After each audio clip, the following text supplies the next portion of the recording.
राष्ट्रपति ने उठाए हैं सुप्रीम कोर्ट पर सवाल। सीजीआई गवई से डर गई है सरकार, उड़ गए हैं होश। जी हाँ, विषय बिल्कुल यही है, मामला भी यही है। आपको वीडियो को लास्ट तक देखना है, स्किप नहीं करना है। सारी बातें विस्तार से बताई गई हैं, आखिर ऐसा क्या हुआ है। जो राष्ट्रपति ने सुप्रीम कोर्ट पर सवाल उठा दिए हैं, उसकी वैधानिकता पर सवाल उठा दिए हैं, और क्या सवाल उठाए हैं, क्या वो कहना चाह रही हैं, क्या सुप्रीम कोर्ट से वो जानना चाह रही हैं, पूछा है, सब कुछ विस्तार से बताएंगे। तो वीडियो को स्किप ना करें, पूरा देखें। देश को 52वें सीजीआई के रूप में बी आर गवई साहब सीजीआई के रूप में मिले हैं। शपथ ग्रहण कार्यक्रम उनका हो चुका है, पदभार उन्होंने संभाल लिया है। लेकिन पदभार संभालते ही मोदी सरकार में बेचैनी कुछ ज्यादा बढ़ गई है। उसकी वजह है कि उनको 52वें सीजीआई के रूप में, जैसा कि पूरे देश में सोशल मीडिया पर सब जगह चर्चा है कि दलित जो है सीजीआई मिले हैं और वो बौद्ध हैं, और सरकार जो है ये चाहती है कि सुप्रीम कोर्ट पर कैसे करके दबाव बनाया जाए, और वो दबाव बनाने की जो प्रक्रिया होती है वो शायद यहाँ पर जो होती है वो नजर आ रही है।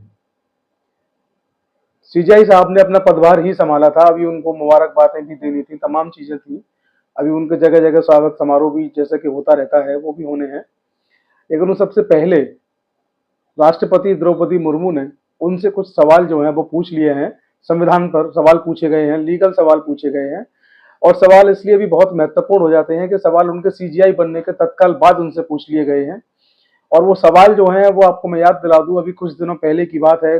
सीजीआई खन्ना साहब सीजीआई थे, अब तो पूर्व सीजीआई हो गए। बहुत अच्छा उनका कार्यकाल रहा, बहुत अच्छे उन्होंने फैसले भी दिए, बहुत अच्छे आदेश उन्होंने दिए। उनके कार्यकाल में एक मामला आया तमिलनाडु का निकल करके। तमिलनाडु में राज्यपाल जो थे, उन्होंने जो विधेयक थे उनको रोक लिया था। मामला जब सुप्रीम कोर्ट तक पहुंचा था तो सुप्रीम कोर्ट ने नया जो आदेश जारी किया, जिसको कि कहा जा रहा था कि कानून बना दिया है नया, और उसका विरोध जो था आपको देखने को मिला। जो उपराष्ट्रपति हैं जगदीप धनखड़ साहब, वो तो इतना उखड़ गए थे कि तमाम सुप्रीम कोर्ट को उन्होंने बहुत कुछ बोल दिया था। निशिकांत दुबे ने भी बहुत कुछ बोला था, सब आपको पता है, सब कुछ आपको दोबारा से बताने की जरूरत नहीं है। तो मामला जब सुप्रीम कोर्ट ने आदेश दिया वो ये था कि जो राज्यपाल होंगे वो 1 महीने तक किसी विधेयक को अपने पास रख सकते हैं। एक विधेयक को 1 महीने रखने के बाद अगर वो ठीक है तो उसको राष्ट्रपति के पास भेजेंगे। अगर उसमें कुछ आपत्ति है तो 1 महीने की समय सीमा के अंदर उस आपत्ति को लगा करके जो है वापस कर देंगे। यही उन्होंने जो आगे अपने आदेश में कहा था, खन्ना साहब का जो आदेश था सुप्रीम कोर्ट का, उस आदेश में ये भी था कि जो राष्ट्रपति होंगे 3 महीने की समय सीमा के अंदर उनको उस पर फैसला लेना होगा। अगर विधेयक को सही पाते हैं तो उस पर मोहर लगानी होगी, और अगर उसको गलत पाते हैं तो आपत्ति लगाकर वापस करना होगा।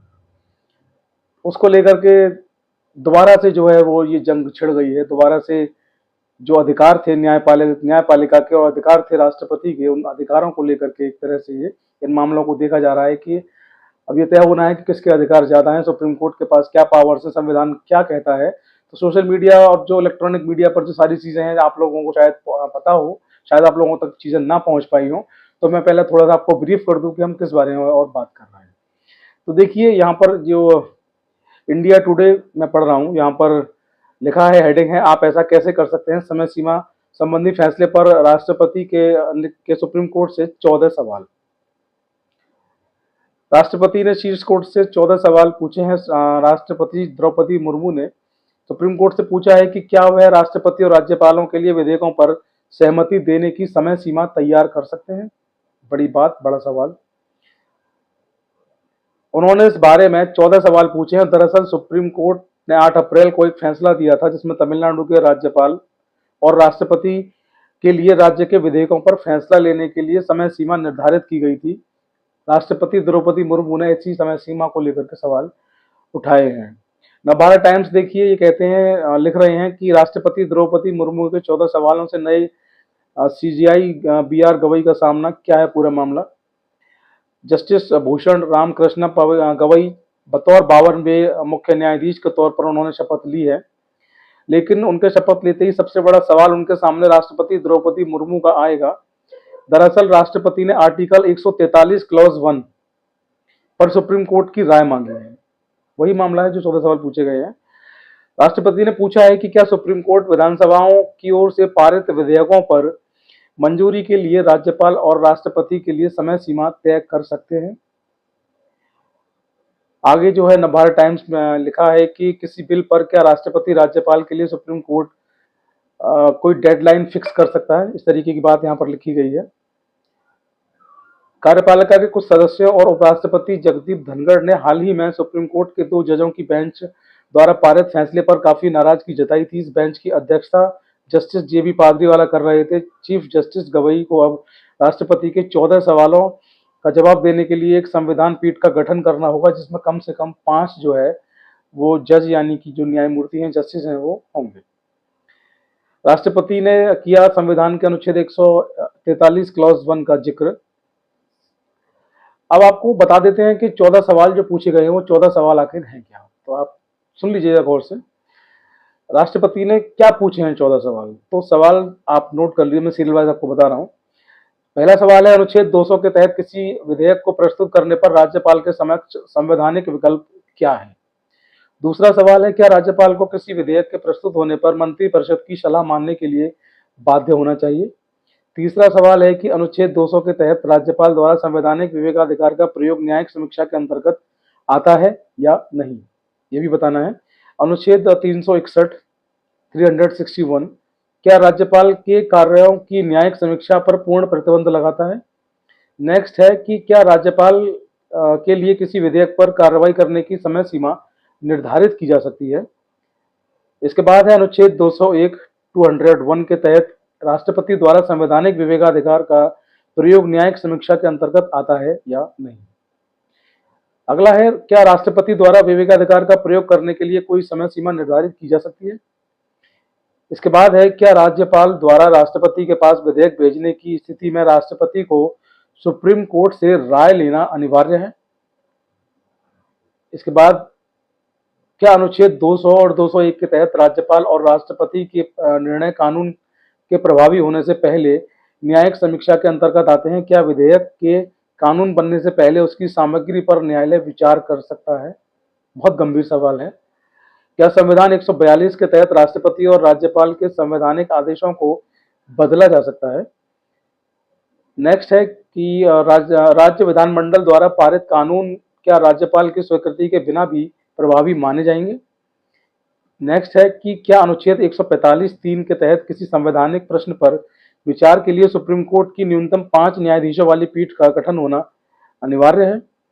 इसके बाद है कि क्या अनुच्छेद 142 के तहत सुप्रीम कोर्ट की शक्तियां सिर्फ प्रक्रिया तक सीमित हैं या विपरीत आदेश भी जारी किए जा सकते हैं।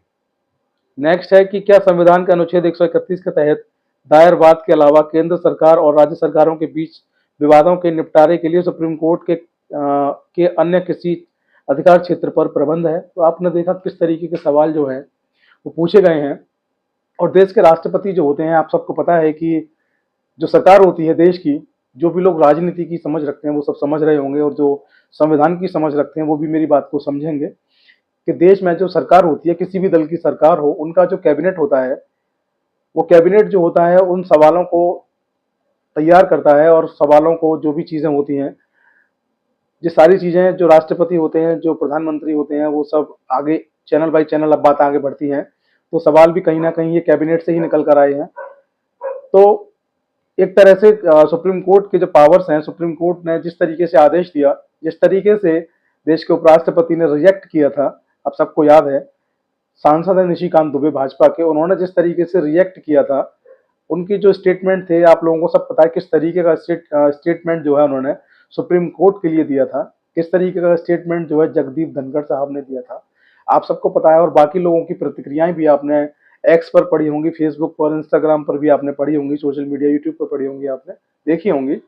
तो किस तरीके की प्रतिक्रियाएं जो है राजनीतिक लोगों के द्वारा आई, संवैधानिक पदों पर बैठे हुए लोगों के द्वारा आई, और एक तरह से माना जाने लगा, उन लोगों के द्वारा जो कहा गया, जो आरोप लगाए गए, वो ये थे कि सुप्रीम कोर्ट जो है वो हावी होना चाहता है, सुप्रीम कोर्ट जो है वो जो कार्यपालिका है उस पर दखल दे रहा है, कानून बनाने का अधिकार जो है केवल और केवल कार्यपालिका के पास यानी कि संसद भवन के पास है, और संसद भवन के जो कार्य क्षेत्र है उनमें सुप्रीम कोर्ट जो हस्तक्षेप कर रहा है। हालांकि सुप्रीम कोर्ट का जो आदेश था केवल संवैधानिक दृष्टिकोण से वो आदेश जारी हुआ था, और संवैधानिक दृष्टिकोण से उसको देखें तो आदेश जो था बिल्कुल भी गलत कहीं से नहीं था। वो आदेश जो था वो सीधा साधा संवैधानिक दृष्टिगत रखते हुए आदेश दिया गया था, और तमाम अनुच्छेदों का ध्यान और स्मरण रखते हुए वो आदेश जारी किया गया था। केवल उसमें यह कहा गया था कि आप समय सीमा पर ध्यान दें किसी विधेयक को लंबे समय तक लटका कर न रखें, क्योंकि कोई भी सरकार, चाहे वो स्टेट की हो चाहे वो केंद्र की हो, वहाँ के जो लोग होते हैं उनका उनका जीवन जो होता है, उनकी जीविका जो होती है, उनके जो फंडामेंटल राइट्स होते हैं, उनको ध्यान में रखते हुए सरकार जो है वो कानून बनाती है। उन कानूनों पर अमल होना बेहद जरूरी होता है। अगर आप उनको लटका कर रखते हैं तो आप उस देश की जनता के साथ भी धोखा करते हैं, जिस जनता ने आपको चुन करके संवैधानिक पदों पर पहुंचाया है। खैर, गवई साहब जो है वो सीजीआई बन चुके हैं। मैं एक बार अपने इस प्लेटफॉर्म से उनको बधाई देता हूँ। आशा करता हूँ वो भी पिछले जो सीजीआईओ के जो कार्यकाल रहे हैं उसके अनुरूप बेहतर काम करेंगे, और देश को उनसे बहुत सारी उम्मीद है। हालांकि उनका कार्यकाल भी बहुत कम समय के लिए है, लेकिन आते आते ही राष्ट्रपति द्वारा जो 14 सवाल उनसे पूछे गए हैं, जो चुनौतियां उनके सामने हैं, जो कार्य क्षेत्र की बात, यहाँ जो दो स्तंभों में, जो देश के जो 4 मजबूत स्तंभ माने जाते हैं, 2 स्तंभों में उनके कितने हक हैं, उनकी कितनी ज्यादा महत्वता है, इस बात को लेकर के ये संघर्ष है। देखते हैं कि गवई साहब इस मामले को कैसे निपटाते हैं। राष्ट्रपति जो है उन्होंने जो सवाल पूछे हैं, जो राय मांगी है, उनको क्या राय देते हैं। जो भी नया अपडेट होगा उससे आपको अपडेट कराते रहेंगे। आप लोग बने रहें हमारे साथ। वीडियो को शेयर फॉरवर्ड करना ना भूलें। धन्यवाद।